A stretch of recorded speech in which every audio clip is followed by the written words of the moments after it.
First story original post. Am I the a-hole here for being disgusted and just saying okay when my fiancé broke up with me? So, I don't know, man. I, 28, had been with my fiancé, Alex, 34, since 2020. We met at a friend's party, hit it off, and had been together ever since. He finished his doctorate in economics just last year. Since then he has been working at the uni. I have my master's in media sciences and decided to start working instead of going for a PhD. Okay, so the problem is that Alex broke up with me last Monday. It was literally so surreal and honestly, just weird. For the past few months, he'd been acting strange. He was making demands and then dropping them immediately. A few examples: he told me we were going to paint our walls back from dark green to white. When I asked why, he just said, for F's sake, forget it, and never brought it up again, even when I asked. Another time, he came home and got mad because I was sitting on the couch with my head covered in a blanket. I had cramps. He was upset because I was just sitting there watching Netflix. Mind you, the house was spotless. When I tried to talk about it, he said, forget it, it's not a big deal. This kind of thing became common. Every time I tried to communicate, tried to figure out what was going on, whether it was something I did or maybe he was just stressed at work, he would just say everything was fine, but he was clearly seething with rage. I didn't even have to do anything, he would find something to complain about: the apartment, clothes, me, work, etc. So, I gave him space, which apparently was also wrong.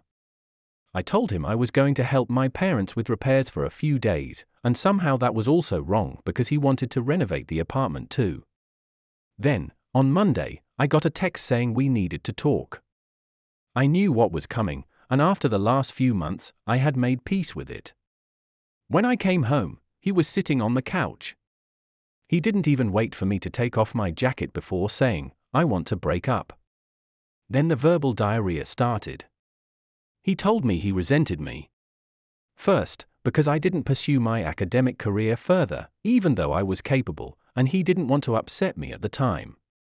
Then, when I started making more money, since he didn't make much as a PhD student, he felt like I should have the last word financially, and he hated it. Mind you, I never said anything like it's my money, so I have the final say. That's a rule he imposed on himself, and he hated it. He said he hated our paint scheme, the couch, and even our effing crockpot. Then, he told me he had rejected a better PhD program to stay here because I had already started my job by the time he got the acceptance letters. Only, he never told me he had even applied overseas. He said a few months ago he checked in with a friend who's in that program, saw how they were thriving, and decided I ruined his life. He said I had too much control over his life and that he hated the idea that I could just decide not to pay for things and F him over. I honestly don't even know what that means. He also said he hated that all his friends loved me and didn't let him vent about me. Then he said again, I'm done. I was floored. I had already made peace with the idea that we were ending, and it hurt, but after that rant, I was just disgusted. I looked at him, probably with a disgusted expression, and said, okay. He lost it. He said this is exactly what he meant, that it was horrible. We had been together for 4 years, and all I had to say was okay to our breakup. I just asked if he wanted to stay here while he figured out where to go. He said, typical, of course you're holding the apartment over me, and started ranting again, so I just left. I told my parents, and they're also confused. My dad suggested I reach out to our landlord and explain the situation to see what options I have. I can keep paying the rent no problem myself. He covered the utilities and some subscriptions. Just to reiterate, I never had a problem with this. I saw that he was chasing his dream, and that was more important to me than a 50-50th financial split. I make good money and am happy at my job. I never saw it as slaving away. I always had the mentality that my money was our money because we were building a life together. Of course, I had my own savings and fun money, but I honestly never cared. As long as I felt he was working towards something and wasn't taking advantage of me, I was fine with it. More than fine. Alex is still mad. He's going between texting me like a robot about the logistics of the split to being a seething a-hole complaining about everything. I'm not even hurt anymore. I just feel nauseated by him at this point. I don't know. Should I have reacted differently? Comment A. Dude basically hates himself for decisions he took without ever consulting you.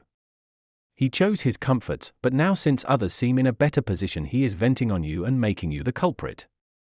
Not the a-hole, but your man has a little brain and doesn't know what to do with it. I would have supported him if he wanted to move away. I don't know if we would have stayed together because long-distance relationships are hard, but I would have been 100% supportive. Comment B. Girl, I've been with a man like that. They want drama. They want toxicity. They will F up your life out of pure insecurity and hate. You dodged a massive bullet. I'm sorry this happened, you deserve better. Wish you the best. Then I hope he meets the telenovela star of his dreams. I prefer my boring happy life. Comment C. Not the a-hole. Dude basically said he hates you and everything about you. What are you supposed to do, beg for his love when you can find someone who'll give it to you readily? Now. Sorry this happened and that you were blindsided, but this will be a good thing in the long run. On to the next. Comment D. For what it's worth, he sounds jealous, insecure, and emotionally stunted. If what you've written is how things played out, then you dodged a huge bullet. He was basically doing his own renditions of 10 things I hate about you. I don't know. I mean, he wants to break up with me, why would I plead? It is done. Comment E. Not the a-hole, your response was sort of what I would have probably said in the same situation. He pretty much was like, I hate everything, you've ruined my life, blah, blah, blah. What else is there to say other than, okay? It's not as if he left the door open to work on your issues, he just ranted at you and said he was done, end of conversation. I mean. Also in my eyes he had already emotionally broken up with me for a while. First story update. To start, Alex moved out pretty quickly after the breakup. He has been staying with a friend, and we sorted out everything like mail, subscriptions, and the lease. I'm also in the process of adopting a cat. Her name is Luna, but I have been thinking about changing it since my family already has 2 pets named Luna, a Moon, and Kamar. She is still at her foster home for now, but I have visited her a few times, and I already adore her. She is a scrappy little tabby who follows her foster mom around like a shadow, and I can't wait for her to move in during the first week of December. I've already gotten her bowls, toys, and a bed by the window ready. Now on to what happened. Last week, I was out showing someone around the city. He is the son of my parents' friends who recently moved here for work. My parents asked me to help him get familiar with the area, so I agreed. It was nothing special, just walking around, grabbing coffee, and pointing out useful spots in the city. Apparently, Alex saw us. I didn't even realize he was there, but later that night, I started getting texts from an unknown number. I guess he got a new number since I blocked his old one. The texts were just weird. He accused me of flaunting my new relationship in public, said I must have been seeing this guy before we broke up, and told me that everything he suspected about me was true. I didn't respond. I wasn't going to entertain his paranoia. The messages kept coming though. They went from angry to desperate, with him saying things like, at least admit you were lying to me, and, was anything about us even real? It was exhausting and honestly a little scary to see how quickly he spiraled. For the record, this guy isn't my boyfriend. He's not even someone I'm interested in. He's just the son of family friends who needed help settling into the city. The whole thing was completely innocent, but Alex has twisted it into some kind of betrayal in his head. What gets me is how little Alex seems to know me. I'm not the type of person to jump into a relationship so soon after everything that happened. Even if I were, it wouldn't be any of his business.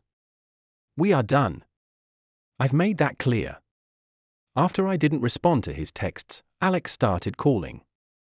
I didn't pick up, but the voicemails were a mix of angry rants and desperate pleas. I ended up blocking his new number too. It feels ridiculous that I have to keep doing this, but I guess this is where we are now. Then this weekend, I went out to a bar with my friends. A few hours in, guess who walked in? Alex. I don't know if it was a coincidence or if he followed me there, but as soon as he spotted me, he came straight over. He was clearly upset, asking to talk, and I told him no. My friend stepped in, and thankfully, he left without causing a scene, but it ruined my night. It felt like I couldn't escape him, no matter where I went or what I did. When I got home later that night, I was completely drained. I had just started to relax when I heard a knock on my door. It was Alex, standing there in tears. He started crying, saying he missed me, that he didn't understand why I was doing this to him, and that he didn't know how to move on. It was like all the anger from earlier had been replaced with this desperate sadness. I didn't let him in. I told him he needed to leave, and if he didn't, I would call someone to make him leave. He begged me to listen, but I just closed the door. I spent the rest of the night feeling shaken and honestly a little scared. I don't know what he's going through. I wrote his best friend about the situation, but the plea of talking to him. He said he would. I'm seriously considering getting a new phone number and possibly even talking to someone about how to handle this legally if it keeps happening. It feels unfair that I have to go to these lengths just to have some peace, but I don't see another option. Comment A. I think keep track of every call, text and voice messages, collect a paper trail in case you need to go the legal route. Maybe get an additional lock on your door just in case. He's obviously unstable and has been for a while. Just focus on yourself and your new chapter in life, don't feed into his crap. Comment B. He broke up with you. Like, sir, chill. This. He broke up with you, right? Then after that he coincidentally twice sees you out and about and complain at you. Tell him to kick rocks. He dumped you, now he needs to own it and go away. Not the a-hole. No way, no how. Comment C. Once is a coincidence, twice is a pattern. I can't imagine that he just happened to see you when you were out in the city twice. Definitely get prepared in case you need to file a restraining order and take legal action. Be sure to practice good safety like locking doors and windows. Maybe even preemptively tell whoever works the front desk or whatever at work to not let him in if he comes to your workplace. Hopefully over time he will come to see that this relationship is completely over, and he will stop bothering you. He may have put a tracking device on your car or inside the lining of your purse. Have a mechanic check your car. Comment D. OP, you failed his test. However, he is desperate to give you a makeup test and can't understand why, instead of taking this amazing opportunity, you're accepting the failing grade of remaining his ex. In other words, you broke his brain, and he's desperate for the dopamine that is power and control over you. Stay strong, but think about moving and be more security conscious. Maybe even a cease and desist letter. Comment E. I would tell him that if he keeps coming over like that you won't let him in and you will call the cops. Also hopefully he will lose interest and stop getting new numbers to harass you pretty soon. And most importantly, congrats on the cat. That is a great place to invest your energy and help get this creep out of your mental space. Next story. Am I the a-hole for being such a B-word to my dad's wife after my mom died? My R17 female parents got divorced 6 years ago because my dad was cheating. His wife Hazel's worked with my mom and knew us, so the breakup was bad, and my brother, 19 male, and I didn't think dad was such a good guy after we found out what he did, and our relationship with him was never the same. We never liked his wife, and over time I grew to hate her. She expected things to be okay, and of course they effing weren't. I don't know why she was deluded enough to think me and my brother would like her or that mom would care about what happens to her. Things got way nastier at the same time the divorce was finalized and dad married Hazel. She was pregnant and had a miscarriage a few days before the wedding. She called mom to ask her to take us to the hospital to see her, and mom said no. Hazel cried down the phone to mom about the miscarriage and how she needed her family around her and to show compassion. My mom told her she had no compassion for the woman who broke up her marriage. Hazel called my mom while I was at her and my dad's house. My brother was old enough to stop going by this point, and she told mom she set a bad example and to think about that sibling me and my brother lost. Mom said she was glad it happened to Hazel and Dad and that we wouldn't have to deal with a half-sibling from them since they were cheating sluts. I think she said sluts. I couldn't hear everything. Hazel went nuts and never forgot what Mom said. Once I was old enough, I stopped going to Dad's house too, and I ignored any contact from Hazel and did everything to shut her out. I still had to speak to Dad sometimes so Mom wouldn't get in trouble for not encouraging some contact. But Hazel wasn't a part of that. Sometimes she did show up when Dad did, and she'd be very hostile to Mom back and expected us to side with her. My mom was diagnosed with cancer in January and she died 3 weeks ago. My brother and I were with her, and Dad came when he heard Mom was gone and took us to his house. We didn't want to go, but he insisted he needed to be there for us. Hazel was there waiting and tried to hug us and stuff, but we shut her down. My brother and I were both crying, and I was asking him how we were meant to do all this. Dad said he was there for that and we needed to lean on him. Then Hazel said the bad influence was finally out of our lives and we could work on our relationships with each other. My brother cursed at her and told her to shut up. Hazel said stuff like that was Mom's fault, and it was sad how we didn't see Mom as the disgusting piece of crap she was. She said I heard what Mom told her on the phone that day and still chose Mom. I told her she was twisted if she thought I'd pick my dad's mistress over my own mom, and I told her I would never have a relationship with her and she's a disgusting, nasty person, and I didn't give a crap what Mom said to her because she deserved it all and more. Hazel lost it and my brother took me to our grandparents. Dad tried to stop us from leaving and tried to make me come back, but I said no. I've stayed with my grandparents since and my brother's still here. My brother and I shut Dad out and we didn't tell him anything about the funeral even though he asked. Hazel tried to reach out to me and I ignored her. Then Dad and Hazel started texting me to say I need to apologize for being so awful to her and it wasn't her fault Mom died. Am I the a-hole? Comment A. I told her she was twisted if she thought I'd pick my dad's mistress over my own mom, and she's a disgusting, nasty person. Facts. It's incredibly rude and disrespectful for Hazel to say that your mom was a disgusting piece of crap when she was the one who helped tear your family apart. The fact that she thinks you're just going to forgive her and embrace her after everything shows how entitled and out of touch she is. Stay strong. You don't owe her anything. She's the piece of crap and a-hole, not you. Comment B. Block Hazel and your father and stop picking up their calls. You are not an a-hole. You are all your brother has right now with your grandparents. You need to mourn your loss. Losing your mother is a debilitating and tragic loss that you are going to carry for the rest of your lives. You are an adult now, almost 18.